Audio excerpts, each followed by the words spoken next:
Okay, I think we are live. We're a few minutes early, I think, but I think I've got everything set up and ready to go at last. I hope the audio and everything's working fine. We've only just started, so I'll get into the topic in a moment. Here we are on the brand new Call of Duty Modern Warfare. I'm not very good at this. This is Kendo Gamer. For those that are new to this type of video, it's a monthly type of video that I do now, where basically I chat about Kendo whilst playing on video games, because I like video games. And it's a bit of an excuse really to play and call it work. So yeah. So yeah, we'll get into a great topic today. We're going to talk all about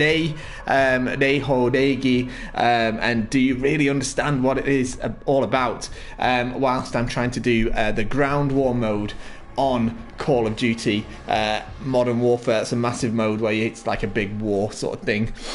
So yeah, don't expect to get any gameplay tips. Don't watch this video for any kind of tips or hints or any sort of gameplay things. I am rubbish at this game. I'll preface that right now. I'm not a good gamer. I just like playing video games, and I really like Kendo, so yeah, I brought those two things together. So if you are watching this live, there's see if I can get this right. That side, is it that side? Yes, that side of the screen. There's a window where you can chat and interact. You can post questions live. If you want to do that, by all means, go on. Put some stuff in there. I'll do my best to answer them, either throughout the stream or towards the end of it. If you're watching this later on in YouTube, then leave your comments down below.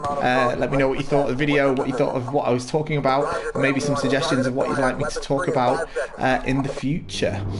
Before we get started, of course, we're already started. We're running. Before we get started on the topic, though, what I do want to talk about, of course, is that all of the activities that I do, whether it's this Kendo Gamer, whether it's Kendo Rant, Kendo Zero to Showdown, or any of the other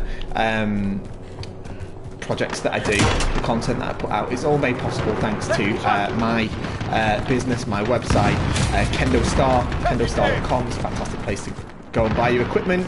So yeah, go and shop there. Right, that's a plug done. Okay, so yeah, I'm really up for talking about Daehor. I think it's a super important element of Kendo. We're a bit jumpy today, aren't we? I'm not sure. Oh dear me, I'm not sure we've got a great connection here. It's jumping all over the place. I might have to try a smaller mode.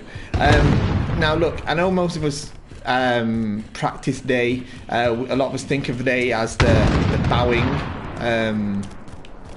in Kendo, when you bow to your opponent, or when you bow when you enter or leave the dojo. Of course that is day. Oh, I think I've been kicked out because the connection isn't doing so well. Okay, that's not great. Let's just try on the quick play mode for now then.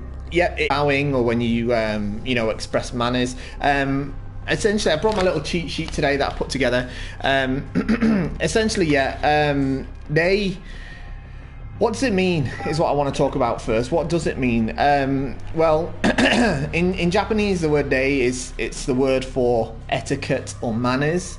It's a way, or as the Zen Kenden put it, a way of conduct for maintaining social order, essentially being nice to people, being polite, being courteous, doing the right thing, not being awkward or mean or arrogant or that sort of thing.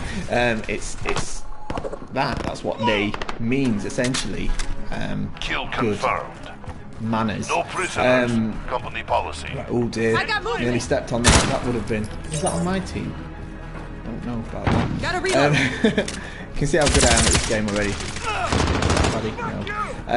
Gotta reload. So that's what it means in the overall context of Japanese society, of course. It's not just something that's specific to Kendo or Budo even. It's something that is basically applicable to everyday life. So how does that fit in with the concept of Kendo? Didn't get him. How does that fit in with the concept of Kendo? How does that fit in, and why is it so important in Kendo? Of course, they say Kendo begins and ends with Rei. that is a super true statement. It's the first thing I normally teach beginners when they come into the dojo, is how to do proper day and express proper manners. Friendly And precision I think it's a really good. Got me. Don't expect to see good gameplay in this. I will say that again. The thing is, like, Kendo is a budo. It's a martial art. It involves aggressive combat. Okay, and this is the way. I've talked about this before actually, but this is the way that the Ken sort of talk about day in their guides for Kendo instruction books. But yeah, you know, Kendo, we engage in aggressive combat. Where we obviously strike each other with a shinai, and this can have lots of results, have lots of sort of impacts on the human psyche, the way we feel, our emotions. Getting shot. I haven't killed anybody yet. I'm in an aeroplane, that's not very clear. And not only that, of course, you know, we've got the concept of victory and defeat, which plays a huge role in that as well, right? And that's something else that has a huge effect on our emotions and how we handle ourselves. Because, you know, obviously in these situations, whether it's keiko, you know, or shiai or gradings or whatever the situation might be, emotions do run high, right? I've got him. Emotions run high, as would be expected, and you know, you can. I wouldn't go as far as to say lose control of yourself, but it's easy to lose control of your emotions, yeah. And it can happen in lots of different ways. Whether, like I say, whether it's because of victory and defeat, you feel like you're, you know, if it's just jigeko or keiko, you feel like your partner beat you, or and you feel annoyed or embarrassed or upset by that, or it could be that you feel that they hit you in a way that wasn't fair or painful even, and you could be overcome by your emotions.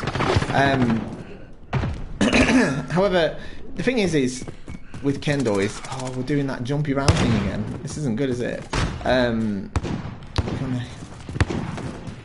The thing is with Kendo is that the goal of Kendo, I keep getting teleported back to that wall.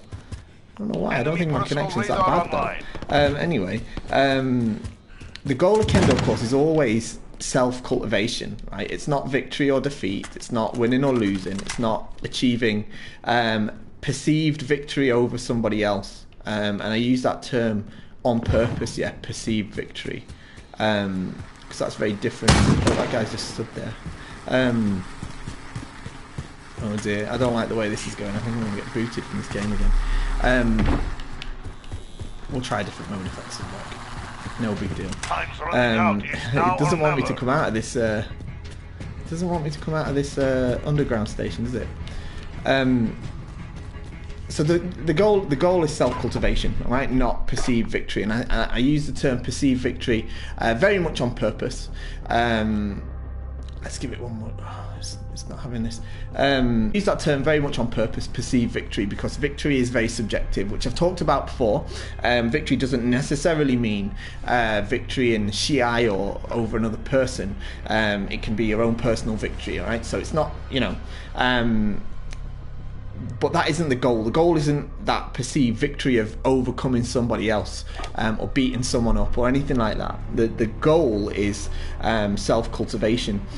And obviously in these situations where emotions are running high, adrenaline's running high, things happen that you don't want to happen, things that you don't agree with even happen. Sometimes referees make mistakes, or not even mistakes, but just decisions you don't agree with.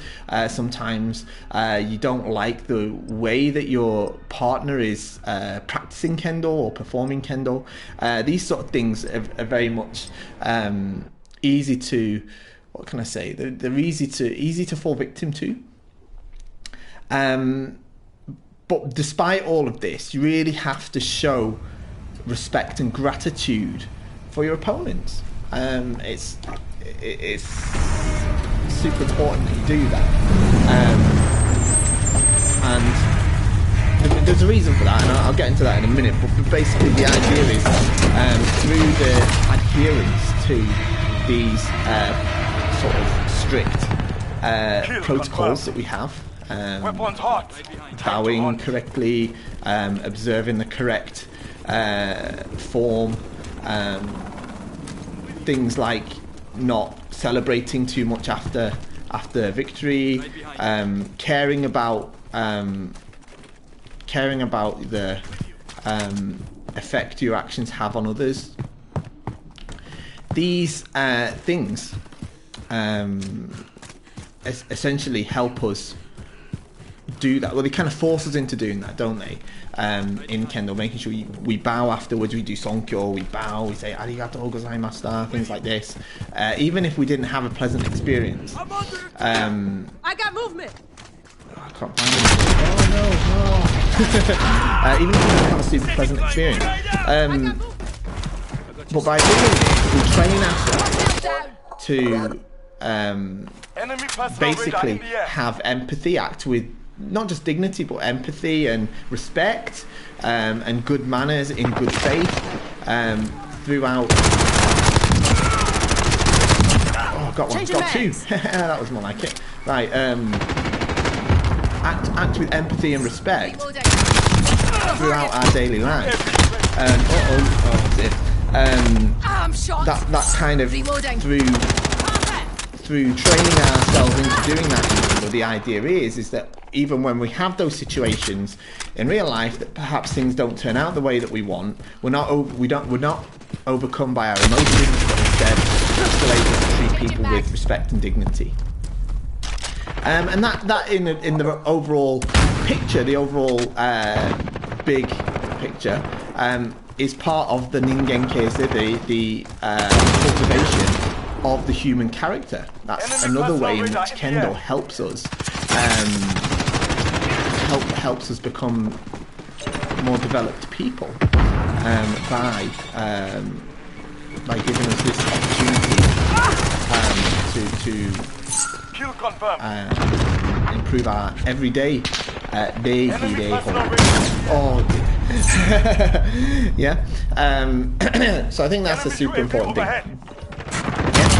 So to sort of recap what I just said now, just what I said now before I move on next, is that, like I say, and this is something that I first started thinking about this more after reading the Zenkennen's sort of the Zenkennen's book, the guide for Kendo instruction, and the chapter they have on manners in that. And that the paragraph in that, and like I said, it talks about how Kendo is indeed it's aggressive, adrenalines and emotions are high, but even when we're under that sort of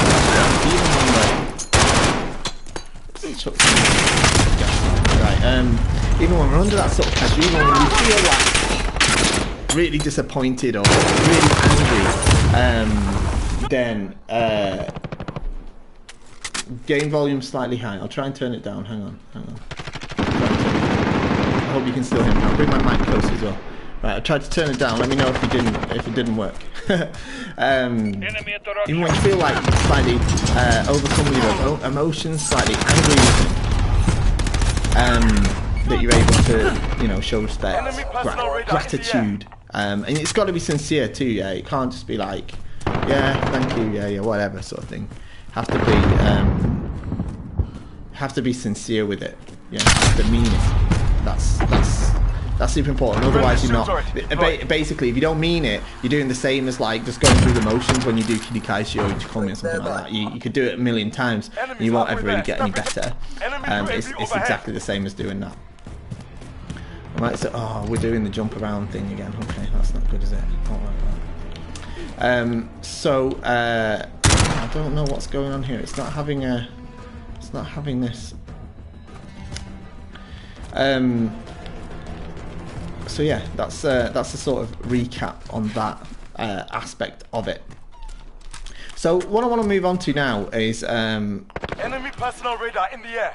I wonder if we can get back into this game without it flipping out on us too much. Is how do we take it beyond that, beyond the basic protocols? Okay, it's not having that. Let's see if we can do like the co-op version of the game on like survival. See if it'll let us do that. I've never done this mode before, so I'm going to be totally rubbish. But let's see what happens. What can we look at beyond the protocols, just beyond the movements of after your match or after your kick, or just doing the bowing or showing the manners that way, saying arigato gozaimasu, that sort of thing. How can we go beyond that? How can we go further than that? And I've split it into 4 main parts. Like, first is how to behave in the dojo. Are we really doing it correctly? We really have to examine ourselves as we do this. Are we really doing that right? The second is how to behave towards your equipment. Third is how to behave towards each other. And finally, how to behave towards your teachers and your seniors. Alright, I'm just going to need a drink of water before I carry on. Because all of these things really tie into the whole overall concept of Nei and Neiho. It's not something... The thing is, before I get into that as well, what I really want you to take away from this as well is it's not... I'm talking about this because it was posted in the Kendo Show Early Access group today. I said I was doing Kendo Gamer tonight and asked for some ideas of what to talk about. And somebody did mention about talking about Nei. Got him, right. Talking about Nei and how seriously do people like to take the Kendo. And the thing is the thing about Nei that I would be really clear on, doing Nei properly and taking Nei seriously isn't optional. You don't get to like buy weapons. How do I buy weapons? I've never done this mode before. I don't know how much. Oh, I've only got 270, so I can't buy any. Okay. You can't. It's not optional. You can't pick and choose. Like, oh well, I believe in this kind of day, not that kind. I don't think you should be. I don't think you should do that day or this day. But that I think it's okay to. It's okay to bow, but like I don't want to. I don't know. I don't want to. I don't think it's bad manners to step over the shinai or something like that, for example, which is bad manners, by the way. Yeah, it's not. It ain't. It ain't something that's optional, or it's not a case of like taking your kendo more or less seriously or traditionally. You're either doing it right or doing it wrong. At the end of the day, it's not a case of well, I don't take that part of the kendo that seriously, or I'm not that traditional about it. It's not traditional. It's a part of kendo that exists, and it's important that it exists for the reasons that I've just been talking about. So, like saying that you don't like observe Neiho that strictly because you don't have that much of a traditional approach to kendo is a bit like saying, well, I don't do kirikaishi because I don't have a traditional approach to it. Sort of thing. Moving on your position. You're just ignoring part of what kendo is by doing that. So. I think for the most part, though, especially in the West or outside of Japan, I should probably say, most people are keen to follow the protocols of Neiho closely. In my experience, I don't ever see. I very rarely see people that aren't that interested in it, and I'm very quick to. Call it out if I see it, if it's my place to do so, which is quite important actually, because what I say is important is it's important when I say whether it's my place or not. So beyond the protocols, I'm starting to ramble a bit. Beyond the protocols of Ray, how do we behave in the dojo? I mean, I know most of you guys probably know this, and if you've watched any of the Kendo Show videos about Neiho, which I've done some recently as well. I did Zero to Shodan about Neiho, and I've done other the Kendo Show episodes about how to behave properly in the dojo. but you've got to take it seriously, you know. It's not just when you walk in the dojo, bowing when you leave. That's important. That's definitely part of it, without a doubt. You definitely have to do that. But it's not just that. It doesn't end there. You don't just, you know, don't bow there and then get to act how you want. One thing that's very clear in the Zen Kenden's book is that they say very clearly that the dojo is not a place for play or for entertainment. So it's not a place where you should be sort of messing around or, you know, just messing around or playing around sort of thing, running about and stuff. You don't run around in the dojo, play around in the dojo like it's like some place for games. You know, you're there to. It's a place for study and for serious kendo. Oh no, I don't like feel this. I don't want to die. So that's something that's I think is important. You don't act lazily. You don't lean against the walls. The way that you behave in the dojo is actually it's closely linked to Japanese culture, but that's an important part of what kendo is as well. So, oh dear, I don't want to die. Okay. That's an important part of what kendo is as well, right? So, you don't wear your shoes in the dojo, right? I don't think most of us do that. But stuff like when you sit down in the dojo, you should you should sit in seiza. If you can't sit in seiza, then you should sit cross-legged with your knees down. It's not really good to sit with your knees up, like with one knee up or something like that. That's considered quite a rude way to sit. You shouldn't really sit with the soles of your feet showing. There's another one. Heads up, Juggernaut incoming. And you should generally sit with dignity, you know, just lounge about the place. Like I say, it's not that sort of place. Yeah. Also, when you're being spoken to, especially by your seniors, then I just shot my own guy. Say it's changing host. Okay. It doesn't like my internet connection today, does it? I don't know what's going on. Are we back? I'm here. Can't move. Looks like I'm back down. Yeah. So you listen attentively. You pay close attention to what they're saying, and you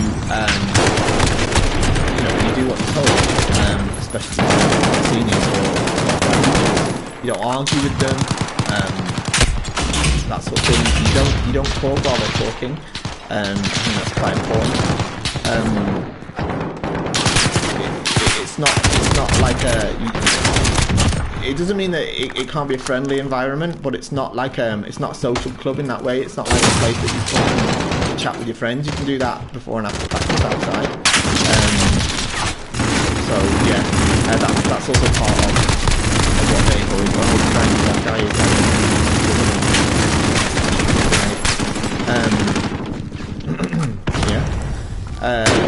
so that's about how to behave inside the dojo.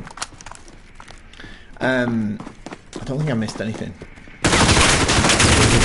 Oh dear, he's got anything? Don't think so. But it's generally just, I mean, a lot of it's common sense. A lot of it is a case of, oh, he's finding me. Good on you. Good lad. A lot of it's sort of common sense, acting with respect and dignity, like I said. But you know, you just need to be mindful. It's important. Changing mags. So what about how to behave towards your equipment? Is that day-ho? Is that day? Yeah, it totally is. The equipment, especially your borgu, but all of your equipment, it's there to protect you and your partners and allow you to practice kendo. It's not just a. This is going to sound weird, but it's not just a tool. It is a tool, but it's not just that. It's an important piece of of Kendo. It's what allows us to practice Kendo safely. It's what allows us to receive and make strikes safely, and allows Kendo to exist. It looks after you, so you need to look after it. Okay, so that means you have to treat it with respect. You have to treat it. You have to make sure you look after it. You wear it correctly. You wear it tidily. You wear your bow properly. You wear your Hakamine Kendo properly. You care about it, right? Because that as well in itself is respect. That is towards your partners, towards the people that you're practicing with. You can't be bothered to wear your boga properly, then that's really disrespectful to the people that you're practicing with. It's really disrespectful to the club and the teacher that you're representing. Yeah, it matters. It really matters. So you do have to care about it. I've run out of guns and stuff. The Shinai, of course, that is super important. It's kept in a good state of repair. It should be, for safety reasons, of course. But not only that, what's really important about the Shinai is to be treated with the same respect that a Japanese sword would be. Now, a Shinai is not a direct replacement for a Japanese sword. It's not a direct replacement. We don't use it in exactly the same way. The Zenkenden's very clear about that. However, it is to be treated with the same respect. It certainly deserves the same respect that will be given to a Japanese sword. So you don't use it as a walking stick. You don't lean on it. You don't forget it. You care about it and you treat it with importance. Enemy wave coming straight for you. You don't, I hate when people sort of lean on it and stuff. Or, you don't want to be like letting them just like leave on the floor and stuff. And you don't step over them either. Yeah, you don't step over them when they're on the floor. That's a big thing in Japanese culture. It's not good to step over things or people if they're laid on the floor. So you don't do it with Shinai. That's quite important too. Okay. Both the Shinai and the Shinai and the Borgu and the uniform, the Borgi and Hakama. Basically, what's important about those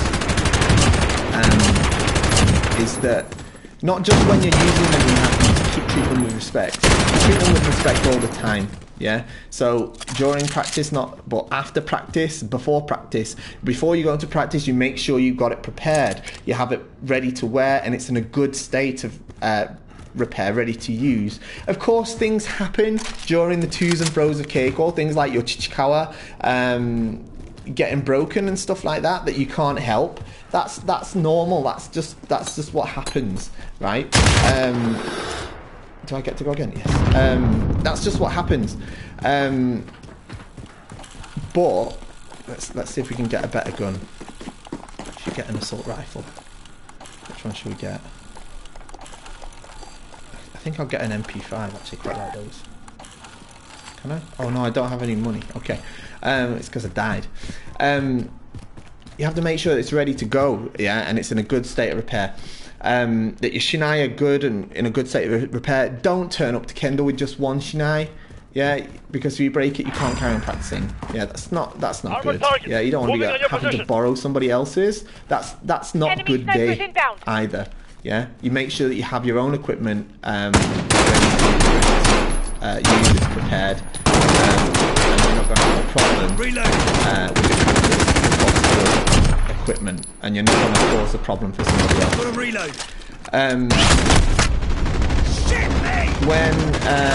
When you put it in and out of the bag, you should do so respectfully. It should be clean. The burger, of course, like the burger is something that can be easily like washed and stuff. Some parts that can be washed. I've done a video about how to do that, so go and watch it if you don't know how. But I have done a video about how to wash the burger. So yeah, like watch the full day. You can do the tally in the same way. You don't have to do that like after that's not practical in any way whatsoever. But you know, when you get back to practice, take it out of the bag and make sure that it gets some air so that it doesn't go all mouldy and gross and stinky. Because nobody, you know, because like I say, it deserves the respect. It deserves the respect. You spent money on it, right? And it's working hard for you to keep you safe. So it deserves for you to give it that respect, okay? And it's not great either for the people that you're doing Kendo with if like you really stink. It's not great. Yeah, so make sure your doggy and Hakama is like well aired out, and you know it's clean. It doesn't stink, right?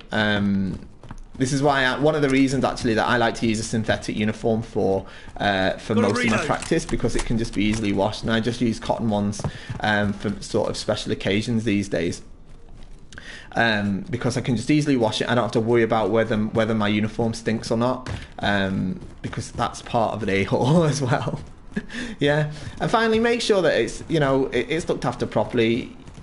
One of my personal sort of gripes, I mean, it's probably because I'm sort of a, I own a barber shop, so probably that's part of it as well. But I don't like it when people don't use the appropriate, like, not Kent stuff that's meant for Kendo, like, you know, like just using a backpack you can just buy from a sports shop instead of one that's like for Kendo. Personally, I think it's better to use an actual bulk bag. I've never seen anyone in Japan do that. Like, I've never seen somebody use like a suitcase or a suitcase. Sometimes if you're traveling, that's one thing. If you're traveling, yeah, a suitcase you can use instead of a bulk bag. But like when you using like just some sports bag that you got from the sports store, I never saw that in Japan. Never, like. But you know, that's maybe just me being a little bit over purist, maybe. But yeah, so the equipment as well, how you treat the equipment, how you respond to the equipment, and how you care for the equipment is all part of Reigi Reiho, yeah. So what about people? All right, we talked about the dojo. We talked about the equipment, and I want to talk about the people. All right, what about each other? All right, what about your peers, the other people that are there to learn Kendo with you? Of course, you have to treat them with respect, right? Of course you do. We have protocols that are there for actually displaying manners to each other. But whilst we're at Kendo, while we're in the dojo, you know, you have to treat each other with the respect that you would expect them to give you, right? So the dojo's not really a great place for like joking around and you know, teasing other people. Being in the UK, in the UK, it's quite common, that sort of teasing, that sort of banter that people have with each other. But the dojo's not a super great place for it. It's very easy, you know, when people are trying to do things seriously, it can be quite easy to be misunderstood or misinterpreted. I don't massively recommend it unless it's somebody that you're very close to and you have a good relationship with. Armor targets. You know, but be wary still, because you have to think about how that will be perceived by others too, if that makes sense. Because those that are less experienced, for example, if and I'll talk about how you should sort of interact with your seniors or your teachers afterwards, but those with less experience might see you, you might be somebody that's more experienced in your club, and they might see you talking to another person who's more experienced in the club, having that sort of banter or joking around or whatever, and they think, oh well, that's game for them as well, and it's a little bit, it could be a little bit awkward, if that makes sense. I don't know where this is going. I don't think I'm going to get out. So you know, yeah, of course, you have to treat each other with respect and kindness, and the way that you expect to be treated by others. Now, here's where it gets a bit different now, okay? How should you behave towards teachers, your seniors, and likewise those who are junior to you? Starting with the teachers, right? This is something that might be considered a bit controversial. I don't know, maybe not. But this is the way it is in Japan, and Kendo is Japanese, and like, in my opinion, that's the way it's supposed to be done.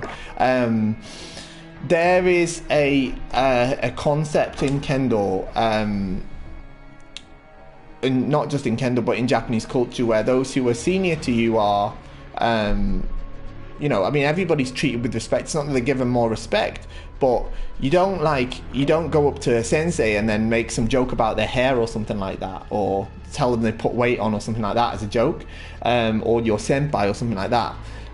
It doesn't work like that.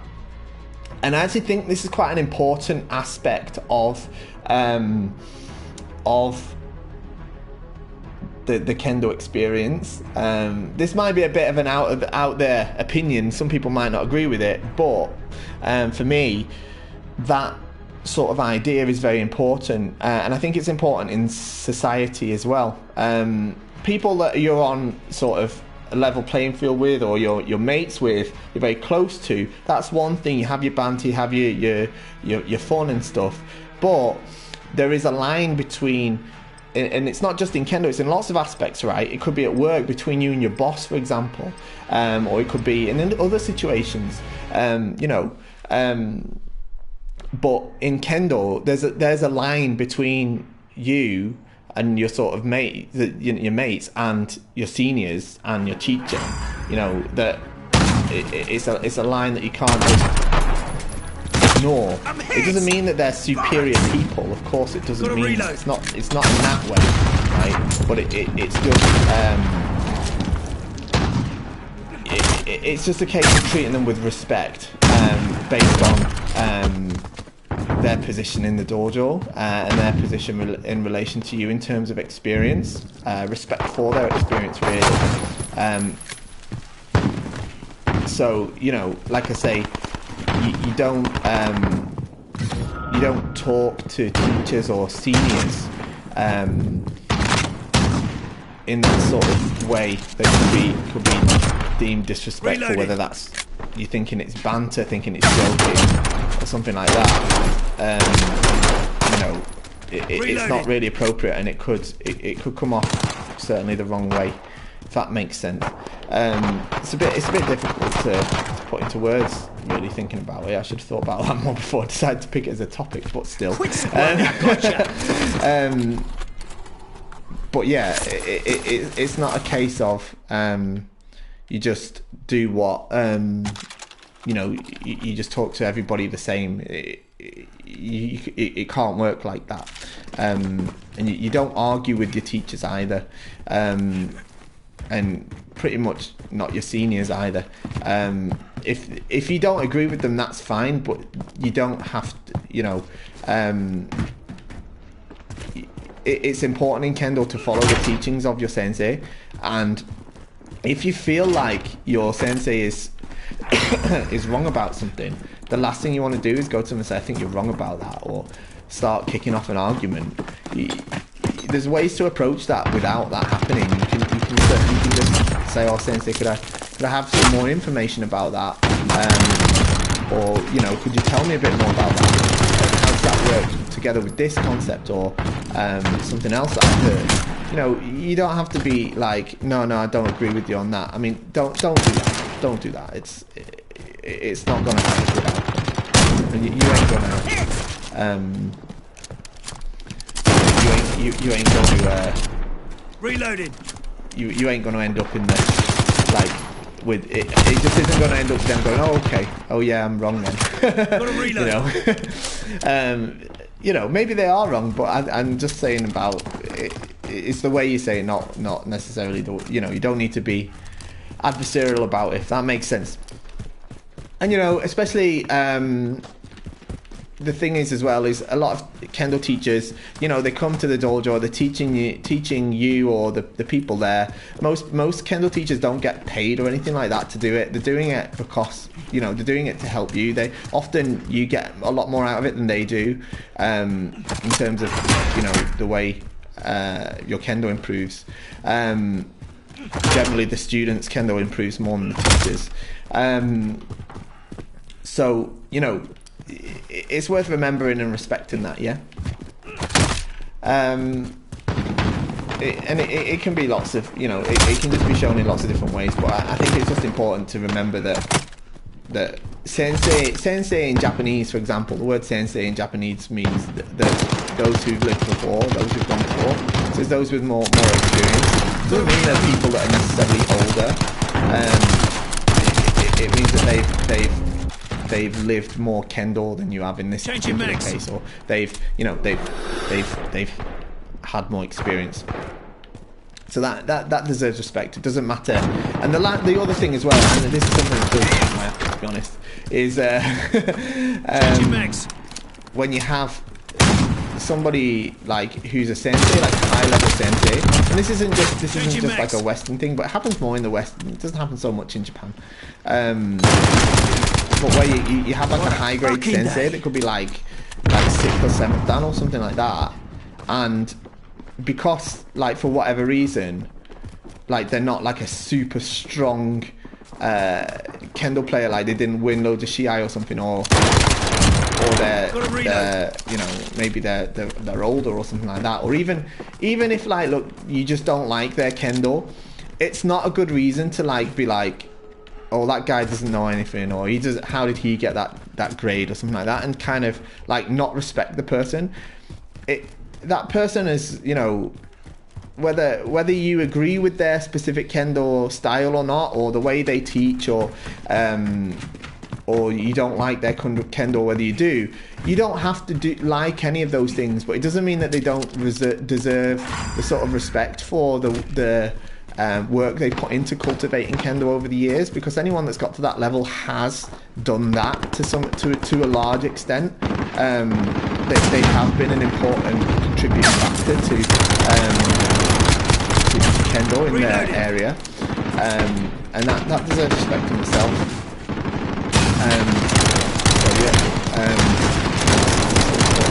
In terms of people though that are junior to you, people that are junior to you as well, it doesn't mean that like, because I'm saying that seniors and teachers should be given respect, it doesn't mean that those who are junior to you shouldn't be. It certainly doesn't mean that.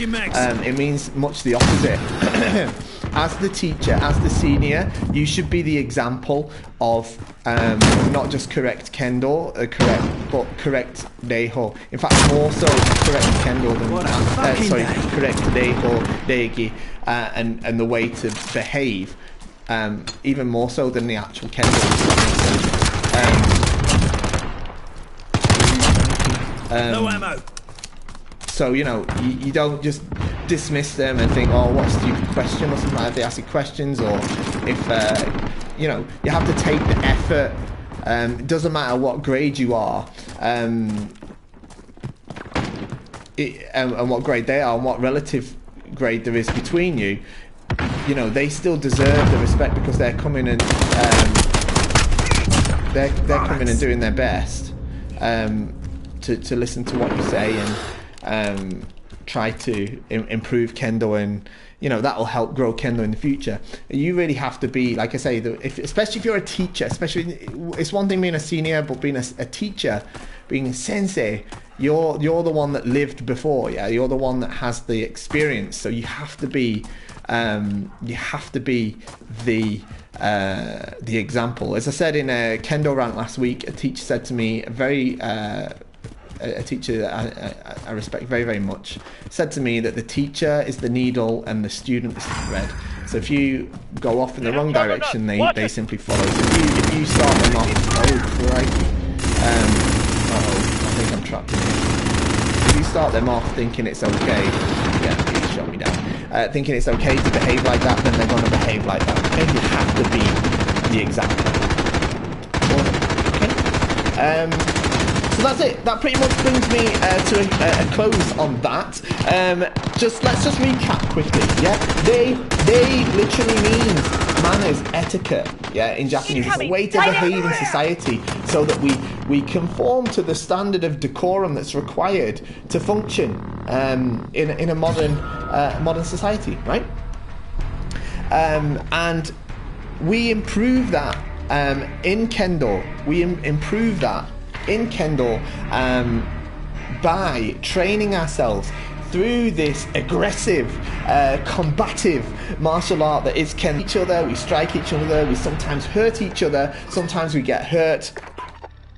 And where we participate in high adrenaline, high emotion situations, such as matches that involve victory and defeat, we control those emotions, and through the protocols set out to us within the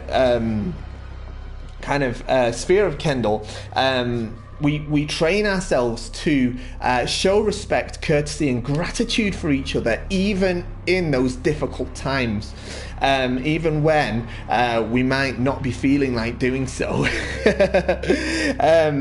And it helps us become, it helps us have empathy, and to become nice people. Yeah, and you make sure you do this not just when you're performing a day, when you're bowing to each other, when you're doing sonkyo, when you're making sure that you're not, stepping over the shinai and stuff, but you do it all the time. Yeah, you treat each other with respect. You treat your dojo with respect. You treat your sensei and your seniors with respect. You treat your juniors and your kohai with respect, and you treat your equipment with respect. Yeah, it looks after you, so look after it. Yeah, and yeah. Buy it from KendoStar. I just slipped that in there cheekily. All right, that's it for today. Thanks a lot for joining me today on Kendo Gamer. This is a monthly thing that I'm doing right now. If you enjoyed the episode, don't forget to leave me a comment. If you're watching on YouTube, like, share, subscribe, all that sort of thing. I'll be back tomorrow on the YouTube channel with Kendo Rant. So go and leave me a question in the Kendo Show Early Access group. There's a link in the description below. And yeah, shop at KendoStar. See you then. Bye bye.